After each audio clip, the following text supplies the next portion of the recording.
हरे कृष्णा। तो आप सबका स्वागत है आज के श्रील प्रभुपाद लीलामृत कथा चर्चा में।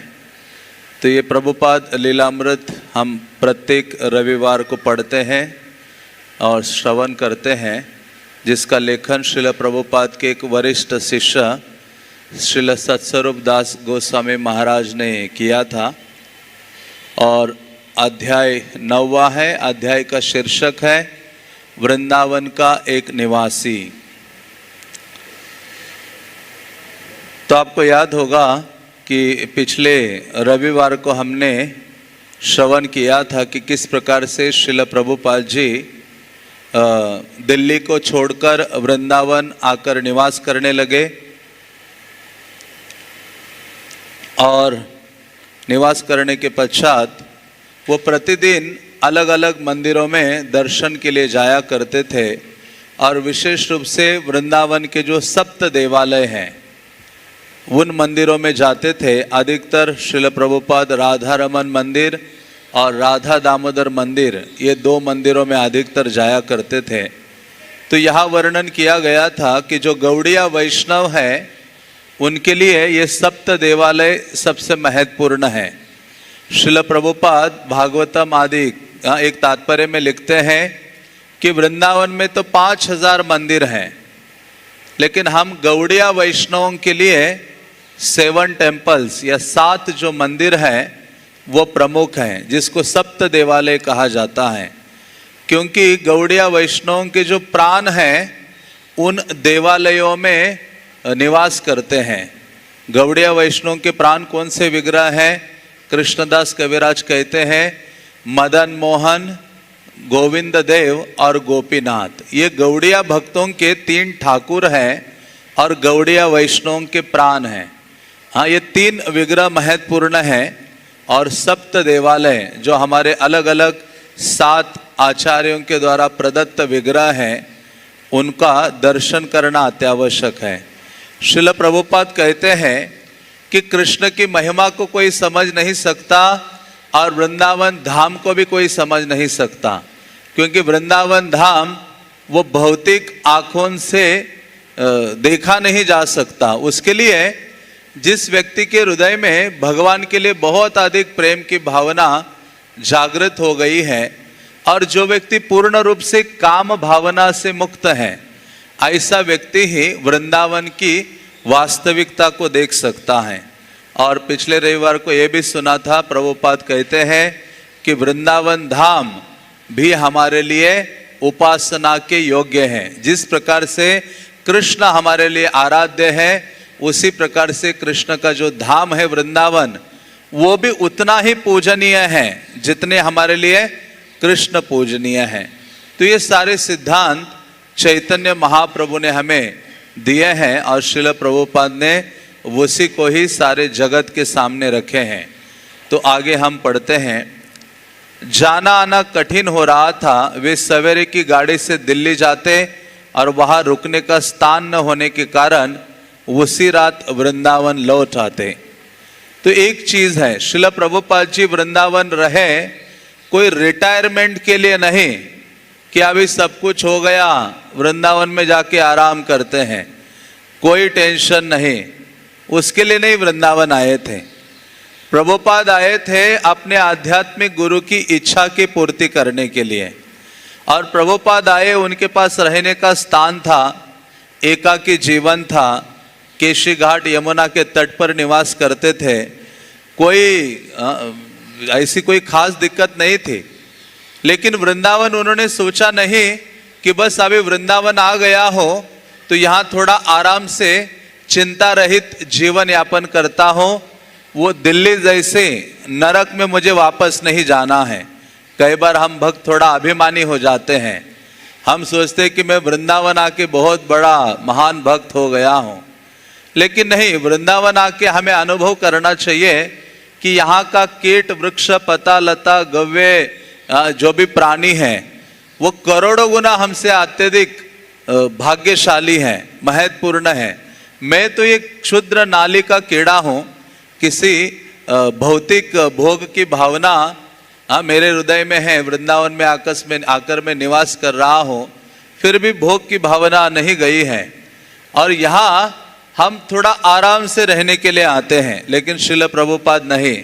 प्रभुपाद आए रहे, उन्होंने ग्रंथों का लेखन किया, तुरंत उनको चिंता सताने लगी, क्या कि मुझे उसका प्रकाशन करना है, क्योंकि मेरे गुरु का आदेश है तुम ग्रंथों का प्रकाशन करो और उसका वितरण करो और चैतन्य महाप्रभु की शिक्षाओं को पाश्चात्य जगत में ले जाओ। हाँ, इसलिए कहते हैं कि कोई व्यक्ति भगवान पर ध्यान नहीं लगा सकता जब तक वो अपने गुरु के आदेशों पर ध्यान न लगाए। ये बहुत महत्वपूर्ण बात है।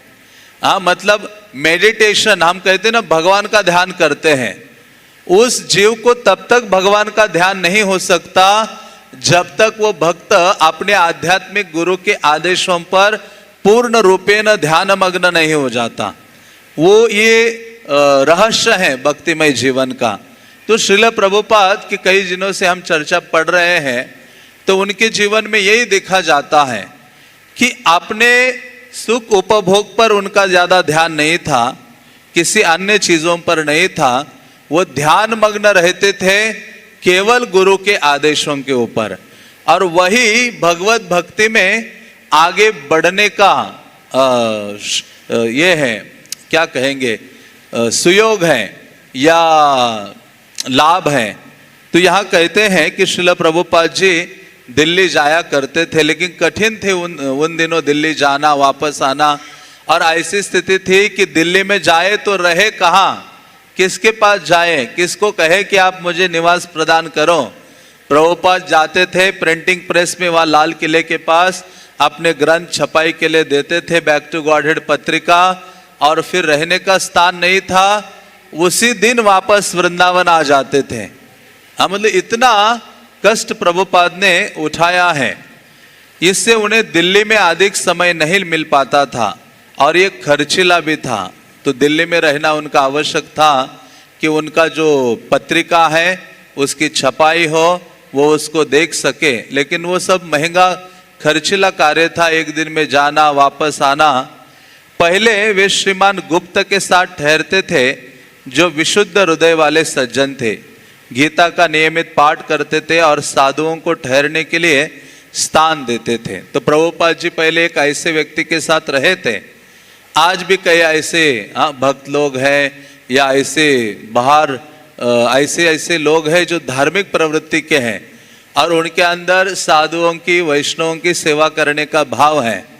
हाँ, कई लोग क्या करते हैं, अपना घर बनाते उसी समय योजना बनाते हैं कि एक रूम बनाऊंगा वैष्णवों के लिए, साधु जन आए और वहाँ रहें।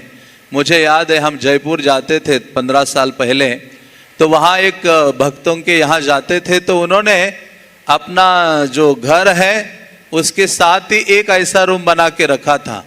कोई भी डिवोटीज, कोई भी भक्त आते हैं उनको वहाँ ठहरते थे, आराम से वो रह सकते थे, प्रसाद लेते थे और गोविंद देव का दर्शन के लिए जयपुर में जाते थे। तो हम अधिकतर उनके वहाँ रहते थे। तो इस प्रकार से आज भी ऐसे हैं समाज में लोग जो बहुत श्रद्धालु हैं और जिनके हृदय में ये भावना है साधुओं की सेवा या वैष्णव सेवा। तो श्रील प्रभुपाद उनके पास रहा करते थे, जो व्यवस्था किया करते थे। अभय ने श्रीमान गुप्त को अपने बैक टू गॉडहेड और पाश्चात्य जगत में प्रचार करने की अपनी इच्छा के बारे में बताया था। ये अच्छी व्यवस्था थी और अभय अकेले बैठकर लिखते रहते, लेकिन कालांतर में वो कमरा एक दूसरे साधु ने ले लिया। तो प्रभुपाद जी जहाँ रहते थे वो कोई और अन्य साधु आकर वहाँ रहने लगे, तो उनके पास कोई ऐसा साधन या स्थान नहीं था जहाँ श्रील प्रभुपाद जी दिल्ली में रह सके। अपने पर कम से कम खर्च करने पर भी अभय के लिए अनुदानों से यात्रा, मुद्रण और डाक व्यय के लिए पर्याप्त धन एकत्र करना कठिन हो गया। बैक टू गॉडहेड की प्रतियां यो वितरित कर देना मुश्किल नहीं था और वे वृंदावन में वैसा कर रहे थे, लेकिन लिखना, संपादन करना, बेचना और अनुदान के लिए लोगों के पास जाना, ये सारा काम एक अकेले आदमी के लिए मुश्किल हो रहा था। मुद्रक श्रीमान जैन आश्चर्य से अभिभूत थे कि एक व्यक्ति ऐसे पत्र को लेकर जिसे प्रकाशित करने के लिए उसके पास साधन नहीं है, क्यों अपने को ऐसी कठिनाइयों में डाल रहा है। मतलब उन दिनों जो भी प्रभुपाद के संपर्क में आते थे वो ये अनुभव कर पाते थे कि ऐसा व्यक्ति है जिनके पास कोई साधन नहीं है, ना रहने का स्थान है, ना खाने के लिए कोई स्थान है, ना ठीक से वस्त्र उनके शरीर पर है, ना पत्रिका छापने के लिए धन है। हाँ, लेकिन फिर भी ये जो अकेला व्यक्ति है इतना मेहनत कर रहा है, कष्ट उठा रहा है। तो कभी कभी इन सबको आश्चर्य लगता था कि मानो ये व्यक्ति जानबूझकर अपने आप को कठिनाई में डाल रहा है। तो प्रभुपाद जी तो बहुत अपने उद्देश्य के प्रति बहुत क्लियर थे। हाँ, उनको पता था कि मैं ये जो कार्य कर रहा हूं ये श्री चैतन्य महाप्रभु और मेरे जो आध्यात्मिक गुरु है उनकी प्रसन्नता के लिए। हाँ, तो इसलिए उस भक्त का जीवन धन्य है जिसको अपने आध्यात्मिक गुरु के आदेशों की पूर्ति के लिए कार्य करने का सुअवसर प्राप्त होता है। तो वो व्यक्ति धन्य है। इसलिए भक्तिमय जीवन की सफलता यही है। प्रभुपाद जी कहते हैं कि मुझे तब और मैं अपने आध्यात्मिक गुरु के आदेश के प्रति एकाग्रचित्त हो गया जब मैंने भगवद गीता के एक श्लोक के जो टीका है विश्वनाथ चक्रवर्ती ठाकुर के उसको पढ़ा था। व्यवसायत्मिका बुद्धि एकेह कुरु नंदन, जहां दूसरे अध्याय का ये श्लोक है, व्यवसायत्मिका बुद्धि, बिल्कुल फोकस्ड, हाँ, एकाग्र होकर मानो अपनी बुद्धि को। तो उस तात्पर्य में श्रील प्रभुपाद जी ने पढ़ा था विश्वनाथ चक्रवर्ती ठाकुर का टीका, जिसमें विश्वनाथ चक्रवर्ती ठाकुर ने लिखा था कि बुद्धि की एकाग्रता का अर्थ क्या है कि व्यक्ति गुरु के आदेश के प्रति बिल्कुल निष्ठावान हो जाए या एकाग्र हो जाए या फोकस हो जाए। तो श्रील प्रभुपाद ने कहा, जब मैं भगवद गीता पढ़ रहा था और वो जब ये तात्पर्य पढ़ा मैंने उस श्लोक का, तो मैं और सजग और गंभीर हो गया अपने गुरु के आदेशों का पालन करने के प्रति। फिर प्रभुपाद ने कभी सोचा नहीं, अपने सुख के बारे में नहीं सोचा, कभी कोई ऐसा उदाहरण नहीं दिखता प्रभुपाद ने एक क्षण के लिए अपने सुख के बारे में सोचा हो। सदैव वो गुरु कृष्ण और चैतन्य महाप्रभु के प्रसन्नता के बारे में या सुख के बारे में सोचते हैं। तो श्रील प्रभुपाद जी का यहाँ दिया है वर्णन। प्रभुपाद खुद यहाँ बोलते हैं, मैं बैक टू गॉडेड के लिए दिन रात काम करता। शुरू में जब मैं गृहस्थ था तब मुझे चिंता न थी कि कोई उसकी कीमत देता है या नहीं देता है। मैं उदारता पूर्वक उसका वितरण करता रहता। लेकिन जब गृहस्थ जीवन छोड़कर मैं अकेले रहने लगा, कभी वृंदावन में, कभी दिल्ली में या कभी बैक टू गॉड के विक्रय संवर्धन के लिए यात्रा में, तो वे दिन बड़े कठिन हो गए। ये प्रभुपाद ने इस्कॉन स्थापन करने के पश्चात बोला था।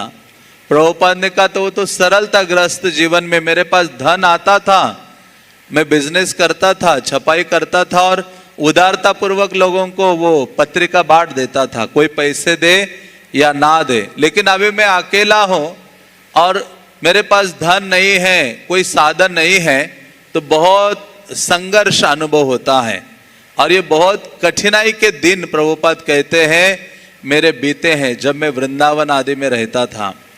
बैक टू गॉडेड के पाक्षिक संस्करण का लगातार निकलने वाला 12वां अंक 20 नवंबर 1956 को निकालने के बाद अभय के पास पैसे नहीं रहे। श्रीमान जय ने साफ कह दिया कि वे केवल मित्रता के खातिर पत्र नहीं छाप सकते। अभय वृंदावन लौट गए और लिखने में लगे रहे, लेकिन छापने की कोई योजना नहीं थी। तो जब प्रभुपाद ने उन दिनों 12वां अंक था 1956 में जो पत्रिका छापी, तो उस समय उनके पास पैसे नहीं थे मुद्रक जो प्रिंटिंग प्रेस का मालिक है उसको देने के लिए। तो उन्होंने कहा, स्वामी जी, उन्होंने कहा भक्ति वेदांत प्रभु, अभी ये मित्रता बहुत हो गई, लेकिन अभी ये तो व्यवसाय की बात है, तो यदि आपके पास पैसे नहीं है तो मैं आगे से आपका अंक नहीं छापूंगा। तो प्रभुपाद वापस आ गए वृंदावन। प्रभुपाद लेकिन रुके नहीं। प्रभुपाद ने कहा कि क्या हुआ, यदि मेरे पास धन नहीं है तो चलेगा, लेकिन मैं अपना लिखना बंद नहीं करूंगा। हाँ, तो लिख रहे थे गुरु के आदेश पर। तो जैसे श्रील प्रभुपाद कहते हैं, हर एक व्यक्ति को प्रचार करने का प्रयास करना चाहिए, भगवान का गुणगान करने का प्रयास करना चाहिए। प्रभुपाद कहते हैं आप भगवान के बारे में बोलते रहो, कोई आपके पास सुनने के लिए नहीं है। कहते मेरे गुरु महाराज ने कहा था, कोई आपके पास सामने कोई सुनने वाला नहीं है तो आप 4 दीवारों को प्रवचन दो, लेकिन आपकी जिह्वा को कृष्ण की महिमा गुणगान करने में लगाओ। और यही चीज है, भगवान के प्रति बहुत शीघ्रता से आसक्त होना है तो हमारी जिह्वा को कृष्ण के नाम रूप गुण लीला धाम इसका महिमा गान करने में लगाना चाहिए। इसलिए तो रूप गोस्वामी ने कहा, अतः श्री कृष्ण नामादि न भवेद ग्राह्यम इंद्रिय सेवन मुखेद जिह्वादो स्वयं एवं स्फुरति अदा।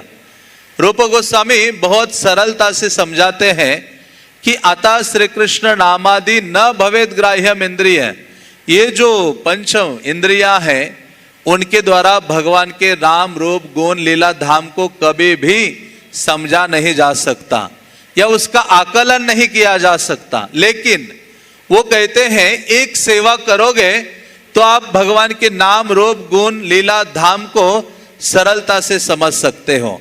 और वो क्या है, सेवन मुखे ही जिह्वा दो, अपनी जिह्वा को कृष्ण की सेवा में लगा दो। उससे क्या होगा, स्वयं एवं स्फुरति आधा, मतलब अपने आप आपको भगवान का नाम रूप गुण लीला स्फुरित हो जाएगा आपके हृदय में। क्योंकि आध्यात्मिक गुरु की कृपा से दिव्य ज्ञान दिमाग प्रकाशित नहीं बोला गया है, दिव्य ज्ञान हृदय प्रकाशित। तो जब आप गुरु कृष्ण की सेवा करते हो, वैष्णवों की सेवा करते हो, तो आपके हृदय में कृष्ण की जो अनुभूति है वो स्वयं रूप से प्रकट होने लगती है। कृष्ण का नाम रूप गुण लीला धाम अपने आप प्रकट होने लगता है। इसलिए हमारे कई आचार्यों के उदाहरण आप देखेंगे, उनको पढ़ना लिखना नहीं आता था, लेकिन गीता भागवत आदि उनके मुख में ऐसा बैठा हुआ था। क्यों? क्योंकि हृदय में गुरु और कृष्ण की कृपा से शास्त्रों का जो ज्ञान है वो प्रकाशित हो जाता है, प्रकट हो जाता है। इसलिए रूप गोस्वामी ने जोर दिया है कि हर एक भक्त को अपनी जिह्वा पर ज्यादा फोकस होना चाहिए। हाँ, जिह्वा को कृष्ण की सेवा में लगाओ दिन में अधिक से अधिक। हाँ, जिह्वा को कैसे सेवा में लगाओ? जिह्वा को प्रभुपाद कहा करते थे 2 प्रकार से जीभ से कृष्ण की सेवा कर सकते हैं। एक है जीभ से कृष्ण का नाम रूप गुण लीला का गान करो, दूसरा है कृष्ण को अर्पित प्रसाद ही ग्रहण करो, कोई अन्य चीज नहीं। जब केवल हम प्रसाद ग्रहण करते हैं तो ये जो आध्यात्मिक दिव्यता है हमारे जिह्वा से प्रकट होने लगती है। इसी कारण से रूप गोस्वामी ने कहा ये जिह्वा बहुत महत्वपूर्ण है भक्तिमय जीवन में। भक्ति विनोद ठाकुर कहते हैं सारी इंद्रियों में सबसे ज्यादा पावरफुल कौन सी है? तार मध्य जिह्वा आती लोभमय सुदुर्मति, सुदुर्मति है। क्योंकि जिह्वा के कारण ही हम अलग अलग योनियों में भ्रमण कर रहे हैं इस संसार सागर में। क्यों? क्योंकि स्वाद की अनुभूति करने के लिए, केवल स्वाद की अनुभूति के लिए, चखने के लिए। हाँ, कुछ ना कुछ जो अलग अलग स्वाद अलग अलग योनियों में अनुभूत होता है, इसलिए जीव को उस स्वाद की अनुभूति करने के लिए अलग अलग शरीर धारण करने पड़ते हैं। लेकिन भक्ति विनोद ठाकुर कहते हैं ताके जेता कठिन संसारे कृष्ण बड़ा दयामय करे बारे जीवा जय सो प्रसाद अन्न दिलो भाई। भक्ति विनोद ठाकुर कहते अरे इस जीव पर भी आप विजय प्राप्त कर सकते हो। कृष्ण ने अपना प्रसाद प्रदान किया है। हाँ, हमें प्रसाद यदि हम ग्रहण करेंगे तो निश्चित रूप से हमारी चेतना शुद्ध रहेगी और उस शुद्ध चेतना से हम कृष्ण का सरलता से गुणगान कर सकते हैं। इसलिए आप देखेंगे कितने सारे ऐसे श्लोक है, स्तोत्र है जो जीव का वर्णन करते हैं, वो कई सारे आचार्यों के श्लोक है पुराणों में, स्तोत्रों में, जहां कहते हे मेरी जीवा, मैं आपको दंडवत प्रणाम करता हूं। ये जो कृष्ण है ना, उनके नाम बहुत अधिक मधुर है। हे मेरी जीवा, आप सतत ये कृष्ण के नामों का गान क्यों नहीं करती हो? ऐसा मतलब दंडवत प्रणाम कर करके जीवा को बोल रहा है वैष्णव कि आप कृष्ण का नाम लो, कृष्ण की महिमा गान करो।